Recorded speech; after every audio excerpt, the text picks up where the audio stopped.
Imagine you're finally home after a long day, thinking you're safe behind locked doors. But then you hear footsteps above you, even though you live alone. Or you wake up to find muddy footprints inside your house that don't belong to anyone. What if your smart lock, the one you trusted to keep you safe, suddenly reset itself, while someone stood just a few feet away, watching? These aren't ghost stories. They're far worse, because they really happened to people who thought their homes were the safest place in the world. Tonight, we'll explore terrifying true stories of hidden intruders, stalkers, and strangers who knew the secrets of the houses they didn't belong in. Lock your doors, check your attic, because once you hear these stories, you'll never look at your own home the same way again. I was 27 when this happened. At the time, I was working as a bartender in Atlanta. The pay wasn't amazing, but I made enough to get by barely. When my lease ended at my old place, I had to find something cheap, fast. That's how I ended up in this small one-bedroom apartment above a closed-down restaurant. It wasn't glamorous. The stairs creaked, the hallway smelled faintly of grease, and at night the whole place felt empty. But the rent was less than half of what other places were asking, so I told myself it was a lucky break. For the first couple of weeks, everything was normal. I worked late nights, slept during the day, and didn't think much of it. But then, little things started happening.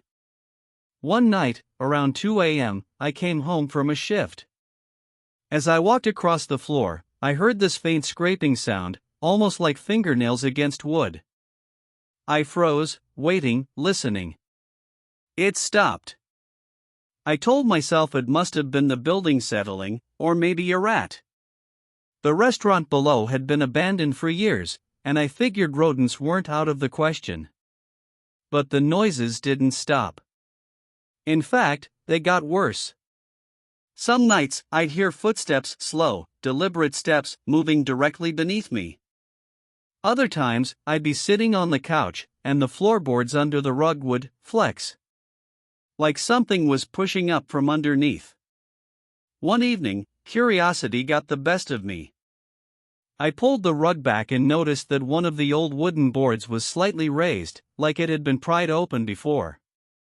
My stomach sank. I grabbed a flashlight, slid the board aside, and looked down.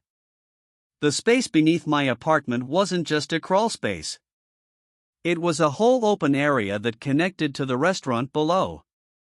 And inside that gap, right under where I slept, I found something that made my blood run cold: a pile of fresh cigarette butts, some empty food wrappers, and a blanket.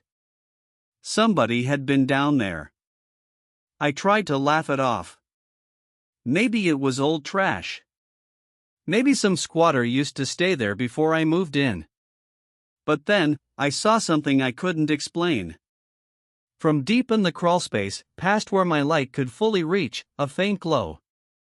Like someone had a flashlight turned toward me. I dropped the board back in place and didn't sleep at all that night. The next morning, I bought a cheap motion-activated camera and set it up facing the spot where the board had been lifted.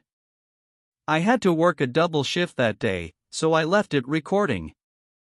When I came home the next night, I checked the footage immediately. What I saw made me physically sick. Around 1:30 a.m., the floorboard lifted slowly, carefully. A hand reached through, pushing it aside. Then, a man's head appeared. His face was pale, thin, with sunken eyes. He climbed up halfway, then just crouched there, looking around my living room. He didn't take anything, didn't move much. He just sat there, rocking back and forth. Then, after nearly 20 minutes, he lowered himself back down and pulled the board into place. I couldn't breathe. Someone was living directly under me, watching me. That night, I didn't stay at the apartment. I drove around until dawn, then went to the landlord's office as soon as it opened. He looked annoyed when I explained what I found. He muttered something about old tenants sneaking in and told me he'd take care of it. But I knew he didn't believe me. Later that week, I worked up the courage to go downstairs into the abandoned restaurant myself. The place was pitch black, dusty, and smelled like mildew. I shined my flashlight around, and at first, I didn't see anything unusual. Just broken tables, chairs stacked against the wall, and old kitchen equipment. But then, in the corner, I heard it, the sound of footsteps. Slow, dragging footsteps. "Hello?" I called out, though my voice cracked. Silence. I turned back toward the stairs, and that's when I heard a door slam somewhere deep in the building. The sound echoed through the empty rooms. I didn't wait to see who or what made it. I ran. The next day, I called the police. They sent an officer, who did a quick walkthrough, then shrugged. He told me it was probably squatters and that unless they caught someone in the act, there wasn't much they could do. He suggested I lock my doors and be more careful. That was it. 2 nights later, I packed up everything I could fit in my car and left. I didn't care about breaking the lease. I didn't care about losing my deposit. I just knew I couldn't spend another night in that apartment, knowing someone was under me, or maybe even right beside me. To this day, I don't know who that man was, how long he had been living there, or why he never tried to hurt me. Maybe he enjoyed the game. Maybe watching me was enough. All I know is, sometimes the thing you should be most afraid of isn't outside your home. It's already inside, waiting. When I was 22, I rented an old house in Buffalo while finishing my nursing degree. The place was cheap, close to campus, and had just enough space for me to study and breathe after long shifts at the hospital. It wasn't perfect, the plumbing rattled, the windows whistled in the winter wind, and the whole place smelled faintly like dust and cedar, but it was mine. For the first time in years, I felt independent. Safe. Or at least, I thought I was. The first strange thing happened during finals week. I'd been up late, buried in textbooks, when I heard a faint mechanical whirring. At first, I thought it was my laptop fan, but when I muted everything, the sound was still there above me. I realized it was the attic fan. Now, here's the problem, the fan wasn't supposed to work. When I first moved in, the landlord told me the attic was sealed off. The fan switch in the hallway didn't even respond. But somehow, at 3 in the morning, that old fan started spinning on its own. I told myself it was faulty wiring. Old houses did weird things all the time. But the sound kept me awake, droning on and off until sunrise. The next day, I asked my landlord about it. He brushed it off, saying, "That fan hasn't worked in years." You probably imagined it. But I hadn't. A few nights later, it happened again. Same time, around 3 a.m. The fan whirred to life, rattling just enough to send chills down my spine. I tried ignoring it, pulling my blanket over my head, but then came something worse, a faint clacking noise. It sounded like wood against wood. Like little wheels rolling on tracks. I lay frozen in bed, my heart racing. I told myself I was overtired, hallucinating. But the noise was so distinct, so steady, that I knew it was real. The next morning, as I was leaving for class, my elderly neighbor, Mrs. Klein, called me over. She lived across the street, had been in the neighborhood for decades. She asked, "Do you have kids up there?" I frowned. "No, just me." She said, "Strange. I could have sworn I heard a toy train in your attic last night. Clackety-clack, going round and round." Her words made my stomach drop. I hadn't told anyone about the noises. That night, I stayed awake on purpose. I sat at my desk, pretending to study, but really listening. Sure enough, right after 3 a.m., the fan started. Then the clacking. Louder this time. I crept into the hallway, standing under the attic hatch. The sound was right above me. I swear I could feel vibrations through the ceiling. I grabbed a broom handle and tapped the hatch. The noises stopped instantly. The silence was worse than the sound. I didn't sleep at all. The next day, I begged my landlord to check the attic. He sighed, grabbed a flashlight, and unlocked the hatch. Dust rained down as he pulled the ladder. I followed nervously as he climbed up. The smell hit us first: stale cigarettes and rotting food. Then this sight. In the corner of the attic was a filthy mattress, piles of crumpled fast food wrappers, and half-burned candles stuck into bottles. And against the far wall, a model train set. The tracks looped in a circle, the kind that clicked and clacked with each turn. I felt my skin crawl. But what unsettled me the most was that the food wrappers were fresh. The soda cans still had condensation on them. Whoever was up there had been there recently. We didn't find anyone that day. The landlord muttered angrily, saying it was probably squatters, and insisted he'd padlock the attic. But I couldn't shake the feeling that whoever had been living above me hadn't gone far. That night, I pushed my dresser against my bedroom door. I tried to study, but every creak in the house made me jump. Around 4 a.m., just as I was starting to doze off, I heard something. Not the fan this time. Not the train. Breathing. Slow, heavy breathing coming from right above my room. I didn't move a muscle. I lay there until dawn, clutching my phone, too terrified to even dial 911 in case the sound stopped. When morning finally came, I dragged myself to class, but I could barely concentrate. I was exhausted, paranoid. I kept imagining someone watching me through cracks in the ceiling. 2 nights later, it happened again. The fan whirred. The train clacked. And then, silence. I waited, every nerve on fire. And then, soft as a whisper, the hatch creaked. I didn't even look. I grabbed my bag, my keys, and ran out the front door into the freezing night. I sat in my car until sunrise, shaking. The next day, I called the police. 2 officers showed up, checked the attic, but by then it was empty. The mattress was gone. The food was gone. Even the train set was gone. The only thing left was the smell of cigarettes. The police told me there wasn't much they could do. They suggested I stay somewhere else for a while. So I did.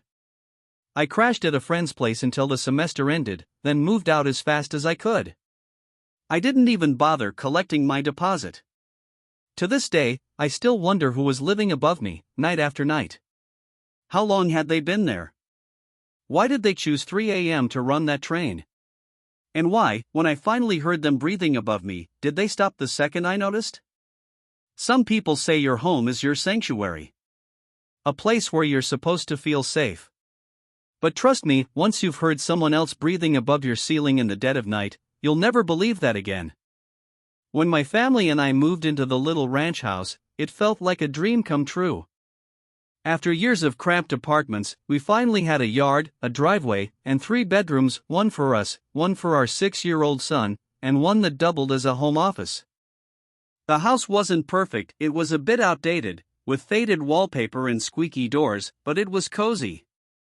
The kind of place where we imagined birthday parties, summer barbecues, and quiet evenings watching TV together. For the first few weeks, it was everything we hoped for. Safe. Quiet. Normal.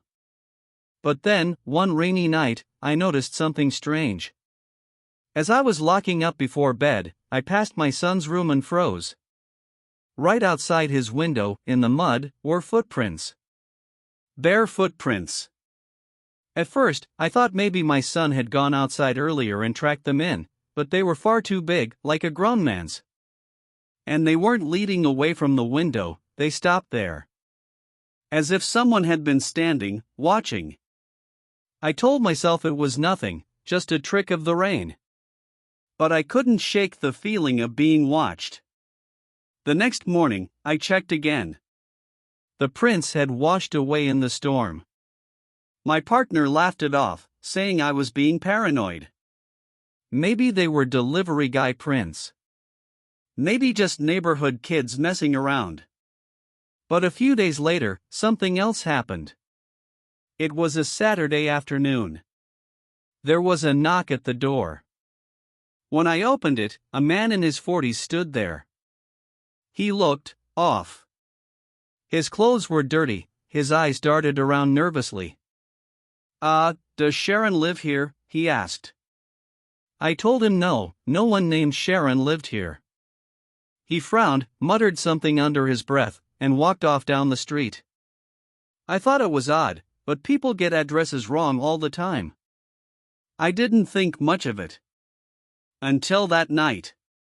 Around midnight, I was brushing my teeth when I heard something outside, soft crunching footsteps on the gravel. I peeked through the blinds, and my heart nearly stopped. The same man was standing in our driveway. Just standing there. I called out to my partner, and when we looked again, he was gone. The next morning, I tried to convince myself it had just been a dream, but then my partner came in from the yard holding something in their hand. A key. A single, rusted house key. I found it under the meter box, they said. Like someone left it there. We didn't keep a spare key outside. Neither did the landlord, at least, not that we knew of. Which meant whoever put it there knew the house better than we did. That night, neither of us slept well. Every creak of the house made us tense. Every passing car made us peek through the blinds. 2 days later, the man came back. This time he knocked again, harder, louder. Sharon, he yelled. Sharon, open the door. We didn't answer. We just stood frozen in the hallway, clutching our son close. After a few minutes, he stopped knocking.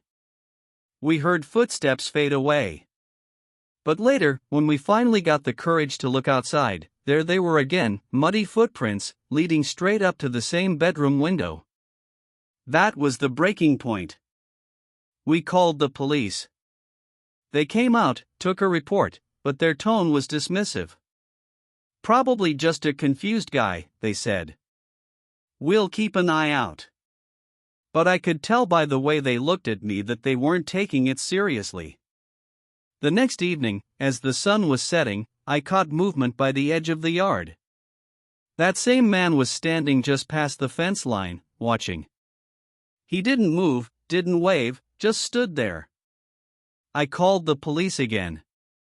By the time they arrived, he was gone. That night, I lay awake, staring at the ceiling, listening for any sound outside. Around 2 a.m., I heard it, light tapping on the living room window. Not knocking. Just tapping. When I finally got the courage to peek, the blinds swayed slightly, as if someone had just let go.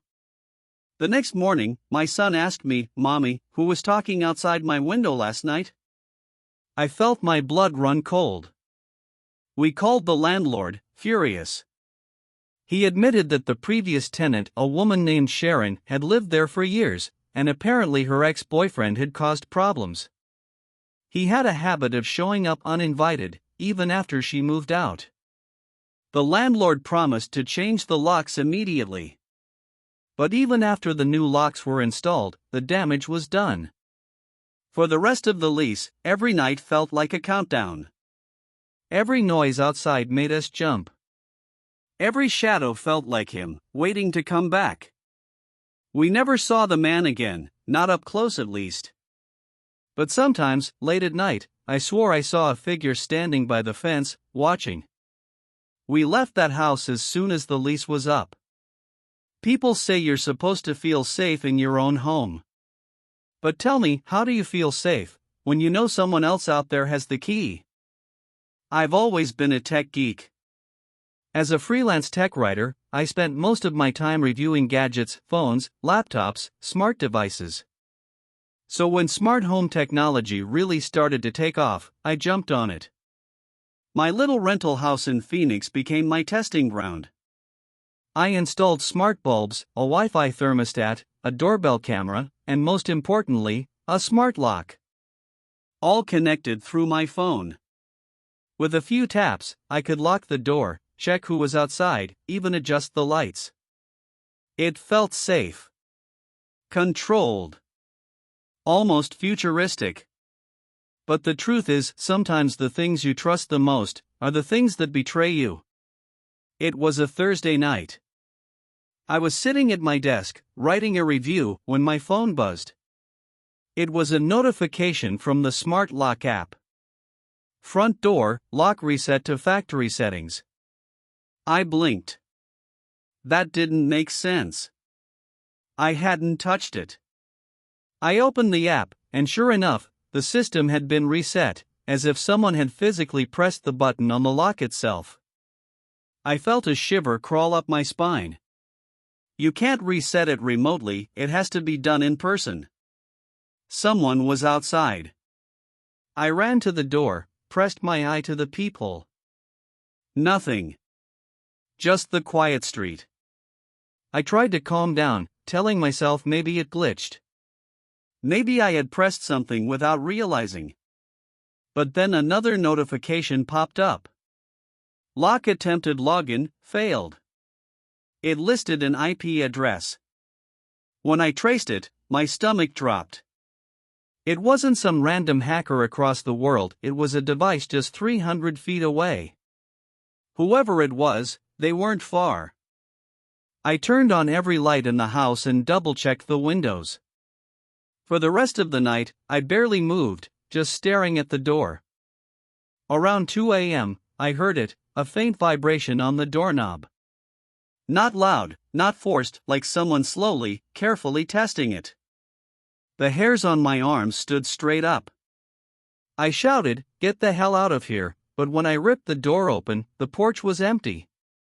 The next morning, I checked the doorbell camera. Between 1:45 and 2 a.m., the camera showed static. Just static. As if someone had jammed the signal. That same day, I noticed something else. In the dirt by the steps, fresh boot prints. Bigger than mine. Deep, like the person had been standing there for a while. Watching. I called the lock company, furious. They insisted the device was secure, that no one could hack it unless I gave out my password. But I knew better.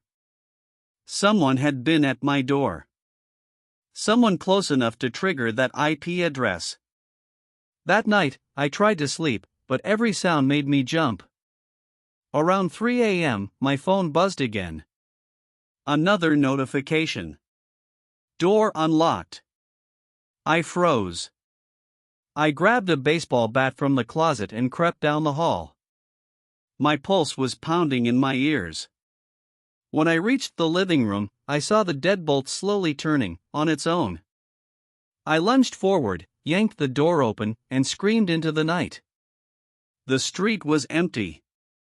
But I swear, just at the edge of the cul-de-sac, I saw someone walking away. I called the police. 2 officers came, checked the perimeter, and told me there was no sign of forced entry. When I showed them the app logs and the boot prints, one of them shrugged and said, "Could have been a technical error. Change your password." That was it. For the next week, I barely slept. Every night, the lock would reset at random times. Sometimes the lights flickered, sometimes the thermostat would change by itself. Whoever was doing this wasn't just trying to break in, they wanted me to know they could. The final straw came one night when I was writing at my desk. My phone buzzed. Door unlocked. My heart stopped. Before I could even stand, I heard it, the front door opening. The hinges creaked, the air shifted, and I swear I could hear slow footsteps on the entryway tile. I grabbed my bat, held my breath, and waited. Silence. When I finally worked up the courage to move, I checked the living room. The door was shut. Locked. Like nothing had happened. But when I turned back toward my desk, I saw something that made my blood run cold. On the window, smeared faintly into the condensation, was the outline of a handprint. Someone had been standing there, watching me from outside. That night, I ripped the smart lock off my door and replaced it with an old-fashioned deadbolt from the hardware store. No Wi-Fi, no app, just a solid piece of metal and a key I could hold in my hand. I still use technology. I still write reviews. But I'll never trust another smart lock again. Because the truth is, your house can be filled with all the tech in the world. Cameras, sensors, alarms. But if someone really wants to get in, they don't need to break the lock. They just need to control it. So, these were 4 true night shift horror stories. Stories of people just like you and me going about their lives, doing their jobs, trusting their homes until something dark slipped into their world. Some encounters ended quietly, others left scars that never healed. And it makes you wonder, if these could happen to them, what's stopping it from happening to you? Next time you're working late, walking home at night, or even lying in bed trusting the lock on your front door, ask yourself this: are you really safe, or are you just lucky so far?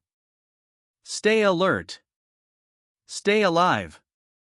And remember, the night is never as empty as it seems.